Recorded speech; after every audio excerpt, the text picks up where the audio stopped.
Olá, pessoal. Bem-vindos a mais um bate-papo tributário. Comigo aqui, Jorge, com o professor Pedro Anan. Para quem não está chegando agora no canal, não se esqueçam de olhar os nossos outros vídeos, né, sobre temas diversos. O professor Pedro Anan também tem um curso aí de RPJ, tanto no YouTube, né, como no próprio livro, que ele tem também o livro de contabilidade. Nós estamos também agora em outras plataformas, né, podcast, no Spotify. Então, para quem quiser ouvir, né, não tiver tempo de assistir, parar para, sei lá, quiser ouvir enquanto está dirigindo, né, tá na academia, enfim, às vezes quando a gente precisa ouvir alguma coisa, a gente ouve em qualquer lugar. Então, fiquem à vontade aí para nos seguir também nessas outras redes. Mas para quem não segue o canal aqui, eu recomendo que se inscreva no canal e também, se vocês gostarem do vídeo, deem um joinha, né? E também nós ficamos à disposição para eventuais comentários. Nesse vídeo de hoje a gente vai falar sobre um tema que é interessante, né, que tem muito a ver que é relacionado com a contabilidade, né, que é o tema dos ativos intangíveis, né, que para quem não sabe, o ativo intangível, né, na definição do CPC, é aquele ativo que ele não tem substância física, né, um ativo não monetário que não tem substância física. Então, por exemplo, uma marca, né, um know-how é um ativo intangível.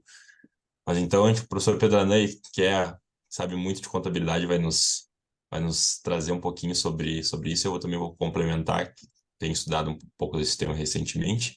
Então, professor Pedro, mais uma vez, obrigado pela parceria, né? Aqui, sábado, né? Nós estamos gravando. Então, obrigado e a palavra é sua para a gente começar aí esse bate-papo. Eu que agradeço, Jorge. Então, a gente vai falar hoje do ativo intangível.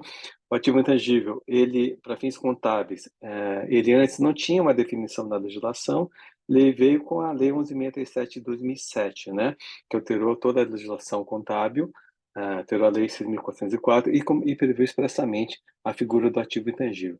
Então, por que é importante, né, Jorge, a questão de a gente estar falando do intangível? Porque o intangível, na maioria dos casos, quem vê, um dos maiores valores hoje que as companhias têm é intangível, né? Por exemplo, uma marca, né? Vamos imaginar uma Microsoft, uma Apple, uma Disney, uma Coca-Cola, né? E qualquer outras grandes companhias, né? Pão de Açúcar aqui no Brasil, Vale do Rio Doce, né? Vivo, TIM e outras mais. É a marca que ela tem, né? Então, o parque industrial que ela tem e outras coisas mais, tem valor, mas não tem o valor da marca. O que que a marca representa? Representa o poder de venda, o poder de consumo daquilo que tem, o poder de sedução que aquela marca tem. Vou imaginar, né, essas grandes grifes, né, Gucci, Prada, Louis Vuitton e outras coisas mais. E para quem não sabe, a própria Nike, ela tem uma marca, produz tênis, camisetas, mas ela não tem fábrica, ela terceiriza tudo. Então, quem produz é a Índia, é a China, né, e outros países mais. Então, você não precisa ser fabricante, você pode terceirizar, né, a produção desse bem, mas se você tiver a marca, acaba sendo importante. E o ativo intangível tem essa peculiaridade. E, para fim da nossa legislação, nós não tínhamos essa figura prevista na legislação, apesar de ser importante. Então, ela veio a partir de final de 2007, a partir de 2008. Então, hoje, o que a gente tem? Qual que é a base legal para a gente estudar intangível? Artigo 179 e 183 da Lei das SAs. Eu sempre vou reforçar, contabilidade tem base legal, vai estudar na legislação, então vai na Lei 6.404, então 179, 183.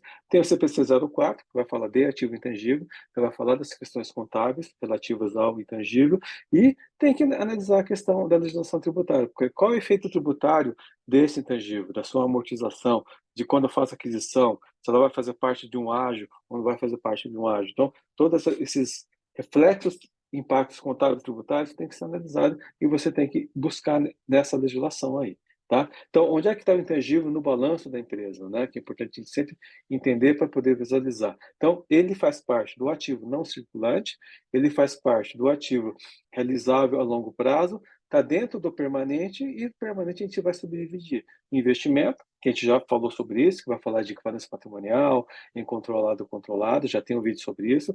Vai ter o imobilizado, a gente pode fazer um vídeo só sobre isso também, viu, Jorge? Vamos fazer isso também, para poder falar a questão de depreciação contábil, depreciação fiscal, quais são os efeitos, e o intangível. O intangível também faz parte hoje do ativo permanente da sociedade. Então, é importante você ter isso contabilizado para saber quanto ele vale, né? E numa eventual negociação, se você vender, por exemplo, só esse tangível, quanto você vai vender, quanto você vai apurar e qual é a valorização disso. E, de repente, é, a diferença do valor que se vendeu, o valor que está contabilizado, vai ensejar tributação de ganho ou não de capital. Então, tudo isso a gente tem que analisar, né?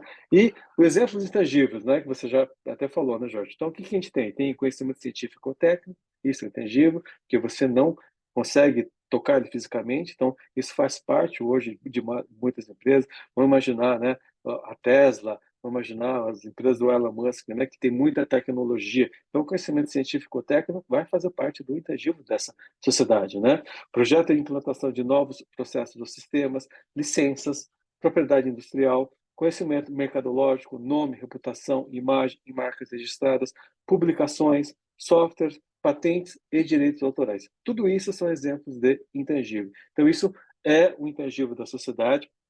A problemática é, e você pode até falar com mais propriedade do que eu citou mais sobre esse assunto, Jorge, a questão do intangível gerado internamente. Como é que você vai valorizar esse intangível? Aquilo que você comprou de fora é mais fácil. Quanto eu paguei é o valor que eu vou contabilizar. Agora, o que eu fiz internamente? Então, você tem o gasto de pesquisa, você tem o gasto de desenvolvimento, né? Aí você vai ter a diferença, pesquisa, você não ativa, você lança para resultado, o desenvolvimento você pode começar a ativar desde que realmente esse projeto esteja quase pronto para poder ser lançado, que vai gerar receita para isso, porque senão, a gente sabe que tem muita pesquisa que não dá certo, né? Vamos imaginar um Exato. laboratório A farmacêutico, própria né? ativo, né? Só para Sim, lembrar de que não assistiu outros vídeos, enfim, né, o ativo ele tem que ser um recurso controlado, ele é um recurso controlado pela entidade e decorrente de eventos passados, né, e do qual se espera que gere benefícios econômicos futuros para essa sociedade. Então, por exemplo, no caso que o professor Pedrano estava falando uma pesquisa, por exemplo, uma fase de pesquisa, eu não tenho como talvez mensurar os benefícios econômicos futuros dessa pesquisa. Então, por isso mesmo, eu não posso reconhecer isso como um ativo ainda, justamente porque eu não tenho esse requisito que está previsto lá na estrutura conceitual, né, que é o CPC 00, né, versão R2. Então, para quem não tem ainda esses conceitos mais básicos da contabilidade, vale a pena ler o próprio livro do professor Pedro Anão, Contabilidade para Advogados, onde ele explica qual a definição de cada um desses conceitos, né? Que é importante a gente saber o que é um ativo, o que é um passivo, né? O que é depreciação, o que é amortização, enfim. Porque vocês vão ver que quando vocês começarem a estudar principalmente o IRPJ, né, e a contabilidade de empresa, vocês vão ter que saber esses conceitos. Senão, realmente não tem como entender, né? Vai ser grego daí. sim, sim, verdade.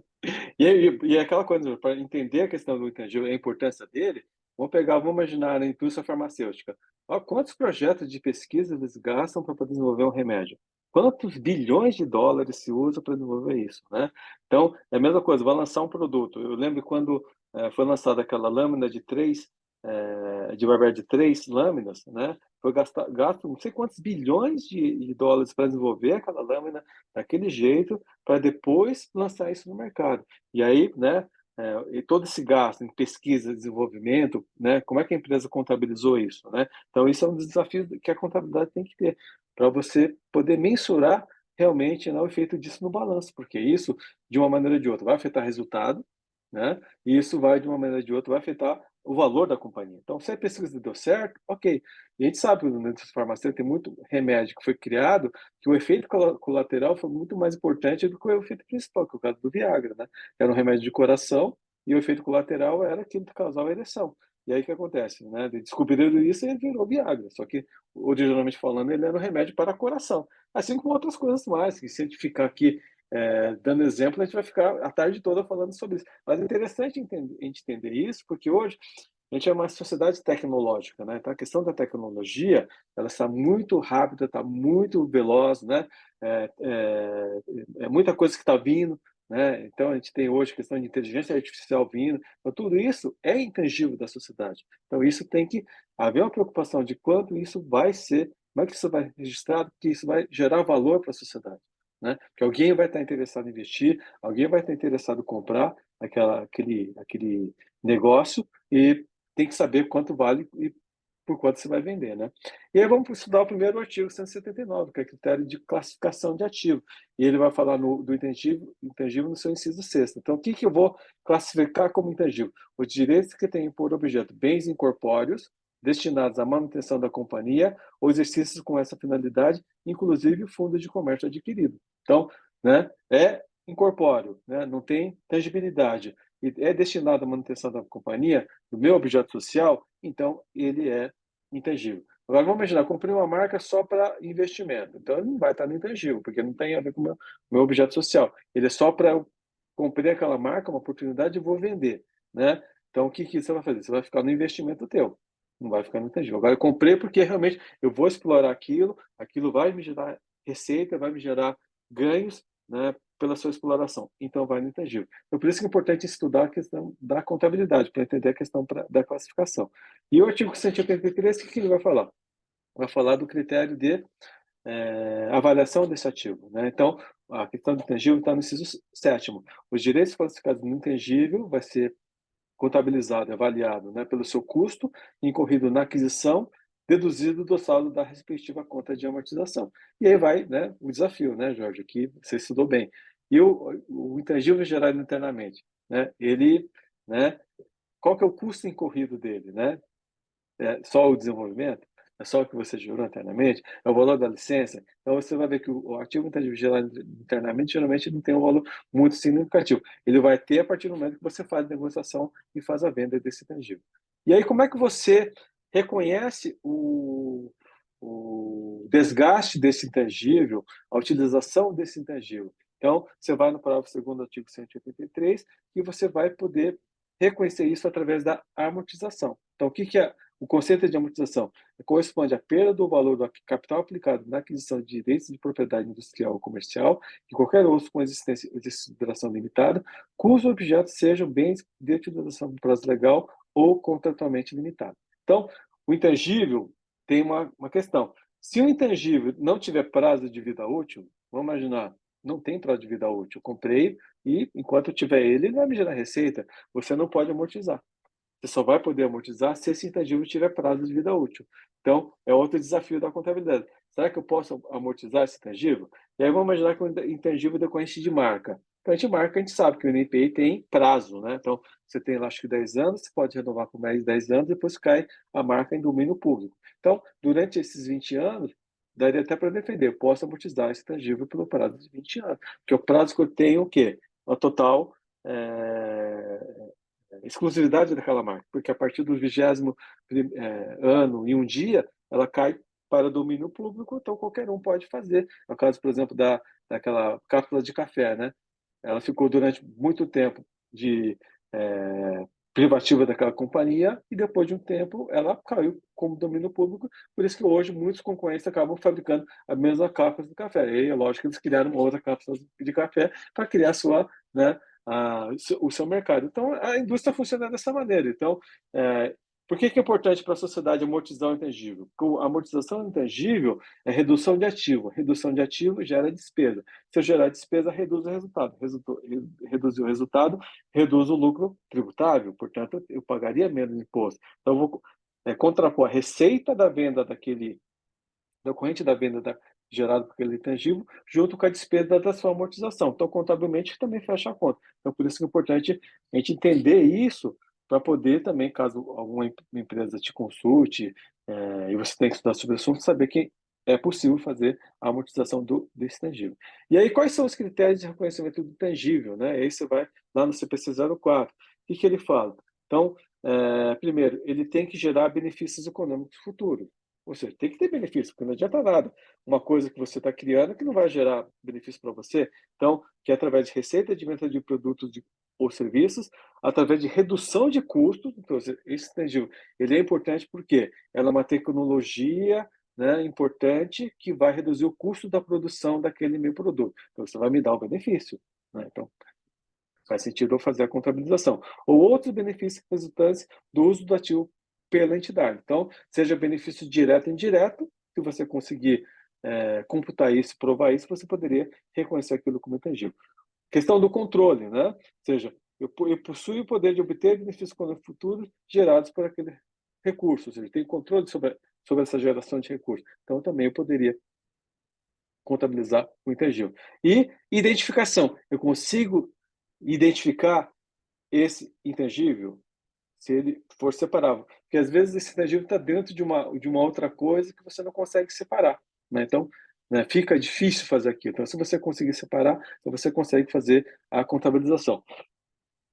Ou resultado de direitos contratuais ou de outros direitos legais. No caso, por exemplo, de uma concessão, né, pública, né? Ou seja, você participou de uma privatização de um pedágio, de uma rodovia, né, de uma energia elétrica, exploração de energia elétrica, ou de combustível, qualquer outra coisa. Tem uma concessão dentro dela, e essa concessão é um intangível. Ela tem um valor. Se você conseguir separar isso, também você poderia classificar, contabilizar isso. Então, são critérios que estão no CPC 04, vale a pena estudar, para poder entender como é que você vai contabilizar isso. E, frisando, né, Jorge, porque tem a questão legal que você tem que analisar e tem a questão contábil e tributária que a gente tem que analisar também, que a empresa vai precisar, né? Então, quais são as formas de aquisição do intangível? Então, você tem o intangível adquirido separadamente. Esse é mais fácil. Né? Eu só estou comprando aquela marca. Eu só estou comprando aquela carteira de clientes. Eu só estou comprando aquele fundo de comércio. Então, já negociei, eu sei quanto vale e esse valor é o valor que eu vou estar contabilizando no meu ativo da sociedade. Na combinação de negócios, no caso, na aquisição hoje de investimento. Então, quando eu vou fazer aquisição de investimento, antigamente todo mundo contabilizava a diferença entre o valor patrimonial contábil e o valor da aquisição como ágio de rentabilidade futura. Hoje eu não posso mais fazer isso. Então, eu tenho que separar. Então, o que é mais-valia de ativos, o que é intangível e o que sobrar seria goodwill ou rentabilidade futura. Então, na combinação de negócios, também pode surgir a figura do intangível, que quando eu for contabilizar, né, no meu investimento, eu vou ter que segregar o que é cada parcela de cada coisa, CPC 15. Eu tenho que analisar junto com o CPC 04, o CPC 15, que vai falar sobre combinação de negócios. Tem o intangível que está dentro de uma subvenção governamental, que a gente acabou de falar, questão de concessão, questão de outras coisas mais, que também você vai estar dentro daquilo, o intangível que você conseguir separar, você vai poder contabilizar. Uma questão de permuta, né? Então, assim como você compra, você também pode trocar. Então, eu posso trocar numa permuta, né? Uma participação setária por um intangível, né? Eu posso trocar um imóvel por um intangível. Então, como o intangível hoje tem valor, então a permuta também vai funcionar. E aí tem aquela discussão, quando é que eu tributo, né? Então, a permuta contorna, sem torna, qual que é o momento? Eu só vou tributar no momento da alienação desse intangível, né? Não no momento que eu faço a permuta. Então, o fisco vai querer que você tribute no momento da permuta. Já, se você não tem troca de valores, não tem que se falar em tributação nesse momento. E aquilo que você agora é o especialista, né, Jorge? O intangível gerado internamente, que depois eu gostaria que você fizesse alguns comentários em relação a isso, né? Que também é o que você gerou dentro de você criou dentro de você, e como é que você vai contabilizar esse intangível. E aí nós vamos para a dedutibilidade desse intangível. Então, para você saber sobre a questão da dedutibilidade, a gente vai no artigo 41 da Lei 12.973 de 2014. Então, o que vai falar? Que a amortização de direitos classificados no ativo circulante, não circulante intangível, que está lá no permanente, é considerada dedutível na determinação do lucro, observado o exposto no inciso 3 do caput do artigo 13 da Lei 9.249 de 95. Então, o que vai falar o artigo 13 da Lei 9.249? Né? E para fins de apuração do lucro real e da base da contribuição social sobre o lucro, são vedadas as seguintes deduções. Né? Então, despesas de depreciação, amortização, manutenção, reparo e conservação, né? E qualquer outro gasto com bens imóveis ou imóveis, exceto intrinsecamente relacionado com a produção, comercialização dos bens e serviços. Então, se o intangível está relacionado com a produção, comercialização dos bens e serviços, a sua amortização é uma despesa dedutível. Então, aquilo que a gente já adiantou para vocês. Se é um intangível que tem um prazo certo de utilização, não é eterno, então eu posso amortizar isso mês a mês, anualmente, e vou fazer com que essa amortização gere uma despesa e essa despesa seja dedutível para fim de redução da base de cálculo do imposto de renda, redução da base de cálculo da contribuição social sobre o lucro e também redução do lucro contábil, porque se estou gerando receita com a exploração desse intangível, faz sentido eu deduzir a despesa também. Então, você vai no artigo 41, combinado com da Lei 12.973, combinado com o artigo 13 da Lei 9.249 de 95, né? E aí, quais são os pontos de reflexão que a gente tem em relação do intangível, né? Então, quando é integrante de uma combinação de negócios, que é aquela questão, né, do ágio, né? antes da Lei 12.973 e depois da Lei 12.973. Por que antes e depois? Que a gente até já falou sobre isso quando a gente falou de ágio. Porque antes da Lei 12.973, o intangível ele não era uma coisa que muito clara na questão do ágio. Então, eu poderia escolher qual que era a fundamentação econômica. Então, ou era rentabilidade futura, ou diferença de valor contábil e valor de mercado do ativo, ou outras razões econômicas. E o intangível caía em outras razões econômicas. E qual que era o problema do intangível em outras razões econômicas? Ele não era dedutível. Só era dedutível quando fizesse a venda. A partir da Lei 12.903, você vai segregar o ágio em três fundamentos econômicos, então, mais-valia de ativos, intangível e goodwill. Então, o intangível ele tem uma linha própria para isso e a despesa de amortização passa a ser dedutível. Então, isso melhorou para o contribuinte. Aí, qual que é a avaliação do valor desse intangível? Quanto que é goodwill e quanto que é intangível? Né? Então, vai ter um laudo, né? E aí, aquela coisa, a gente sabe que existem laudos e laudos. Se é um laudo sério, ele vai fazer uma segregação corretamente. Vai ser um laudo meio que incomodado, né? O que é mais vantajoso para mim? Eu deixar como intangível, e se esse intangível não tiver prazo, eu não vou poder amortizar, ou vale a pena deixar como goodwill? E aí cabe à Receita Federal questionar essa questão, né? O que é intangível, o que é goodwill? Então, esse é um ponto também que não existe autuação sobre isso ainda, tá, Jorge? Mas pode vir essa discussão, né? E no momento da sua amortização, qual é a vida útil desse ativo?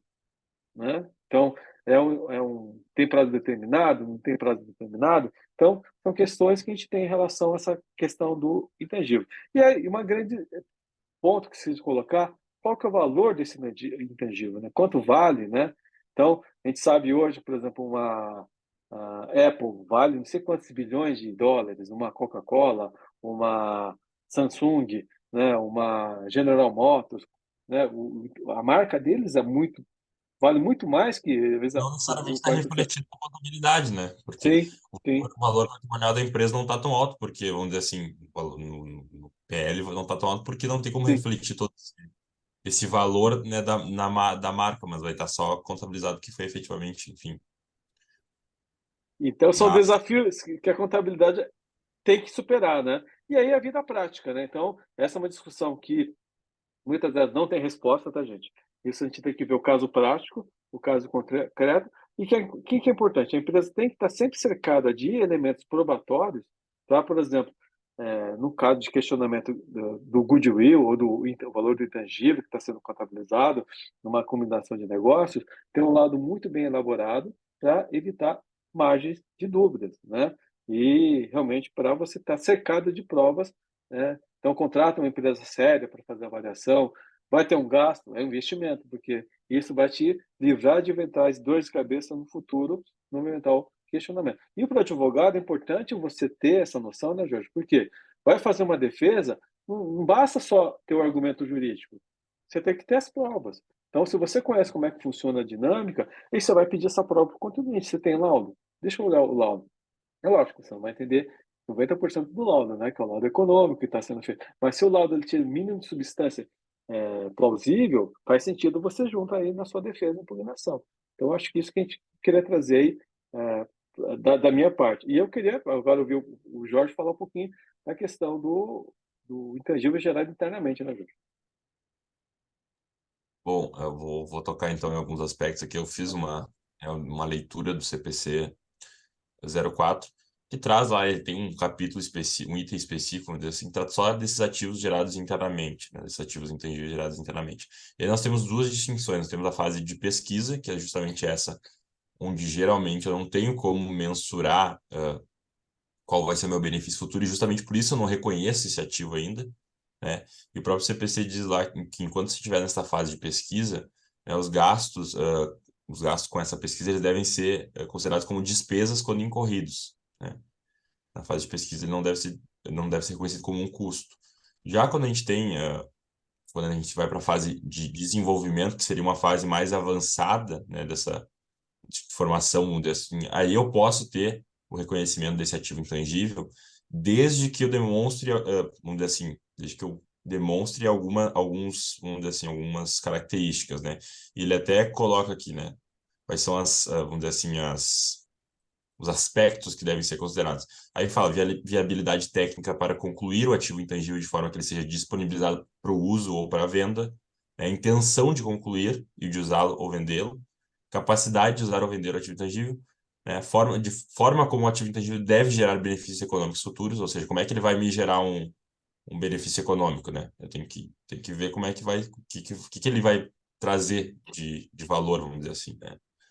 Aí ele fala aqui também a disponibilidade de recursos técnicos, financeiros e outros recursos adequados para concluir seu desenvolvimento e usar ou vender o ativo intangível, né? E, por fim, capacidade de mensurar com confiabilidade os gastos atribuíveis ao ativo intangível durante o seu desenvolvimento.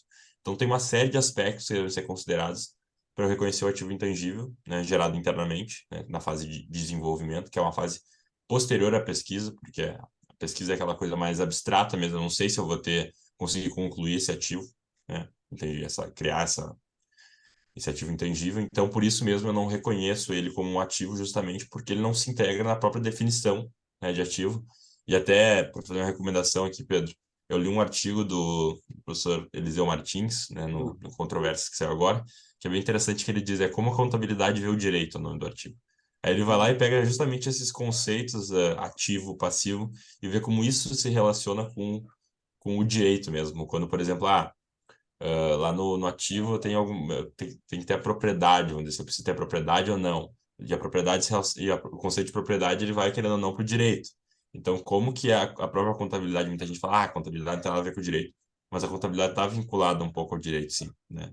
Porque alguns conceitos que são utilizados são conceitos que são conceitos jurídicos, né? Como o conceito de propriedade. Então, é interessante esse artigo, ele está no Controvérsias Jurídico-Contábeis, volume 4 que saiu agora, então indico bastante. Professor Eliseu, para quem não conhece, gente, sei lá, vou dizer que é o É o papa aí Papa, é o papa da contabilidade é o Pelé brasileira. da contabilidade. Então, assim, tudo que der, que vocês verem do professor Eliseu, leiam, que vale muito a pena. Então, fica aí minha recomendação.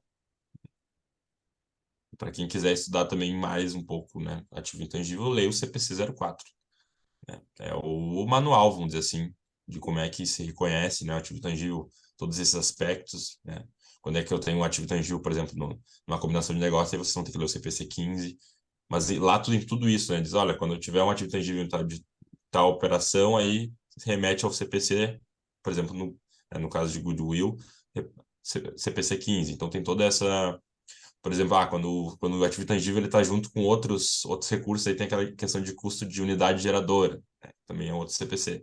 Então, assim, se vocês querem realmente destrinchar a coisa, tem que ler o CPC, né? Não adianta. Não vou dizer que precisa ler inteiro, mas tem que ler uma boa parte para entender, né? Ou Aí, peguem, né, que trata sobre isso, mas eu recomendo ler na base, que eu acho que é o que é o melhor para começar, assim. Até porque tem exemplos lá também, o CPC traz exemplos, né?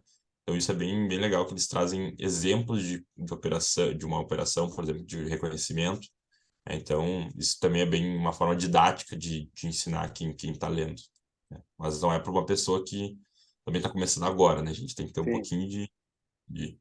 Leiam o livro do professor Pedro Anan e depois vocês vão ler o CPC. Aí, e você tocou no assunto interessante, né, João? Essa questão da intersecção da contabilidade com o direito, né?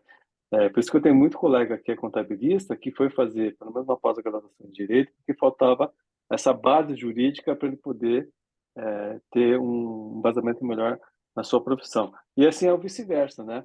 Assim como você falou que na contabilidade a gente busca muito o conceito jurídico e no direito também, para gente que milita no direito empresarial, muito conceito você vai buscar na contabilidade. Então, conceito de receita, conceito de despesa, o que é custo, né? Para você entender, por exemplo, uma discussão de insumo. Se você não entende contabilidade de custo, você não vai entender o que é insumo, né? Aí fica como eu vejo muita gente divagando, papagaio de pirata, repetindo o que os outros falam, sem saber o que está sendo feito, né? É aquilo que a gente está, inclusive, discutindo no vídeo anterior sobre subvenção para investimento, né? Se você não conhece o mínimo de contabilidade, você não entende a profundidade da discussão, né, dessa decisão da STJ, né, da diferença entre o que é crédito presumido e os demais outros incentivos fiscais de ICMS. Então, por isso que é importante aprofundar o estudo para poder, né, se tornar um profissional melhor. só uma coisa que eu esqueci de falar aqui sobre o ativo gerado inteiramente, agora eu lembrei, estava aqui anotado. Quando a gente está na fase de pesquisa, como eu disse, a gente reconhece as despesas incorridas. Já quando a gente entra na fase de desenvolvimento, aí, para verificar o custo, né, desse ativo, eu só posso reconhecer os gastos, vamos dizer assim, incorridos, a partir da data em que ele preencheu as características para ser considerado um ativo intangível, né? Então, eu não posso fazer essa reintegração de gastos anteriores, né? No gasto na fase de pesquisa que foram reconhecidos como despesa. Então, né, a partir do momento que eu tenho esse ativo como um ativo intangível mesmo reconhecido, aí sim eu posso reconhecer esses gastos que foram realizados para fins do desenvolvimento, né? Mas só a partir desse momento. Não posso considerar os gastos anteriores que foram considerados como despesa. Então, interessante esse ponto também. Só para Bacana. ter. Mas, enfim, Então, ficamos à disposição aí para eventuais dúvidas. Esse tema, eu sei que é um tema que não é tão. Como o próprio ativo intangível não é tão fácil assim, né, de ver. Então, a gente fica à disposição para eventuais dúvidas, né? Qualquer coisa que vocês tiverem de recomendação, a gente está no Instagram também. Lá vocês podem chamar no direct, tanto no professor Pedro Anan no perfil dele pessoal, como no Contabilidade para Advogados, eu também lá na Estante Tributária ou no meu Instagram pessoal, né? Então é isso, gente. Ficamos à disposição e estamos esperando também eventuais recomendações de temas aí de isso. você, para a gente ir abordando, para a gente fazendo uma lista aqui de temas futuros, né? Porque a gente não pretende parar de gravar. Então, quanto mais temas, melhor para a gente. Sim, sim. Vamos continuar, Jorge. O projeto vai durar muito tempo. Eu queria agradecer aí a sua presença também, né, aqui no sábado aqui, para a gente poder estar gravando esse vídeo, né? Espero que vocês gostem, e vejo vocês no próximo vídeo. Obrigado, até a próxima. Isso aí. Tchau, tchau, gente.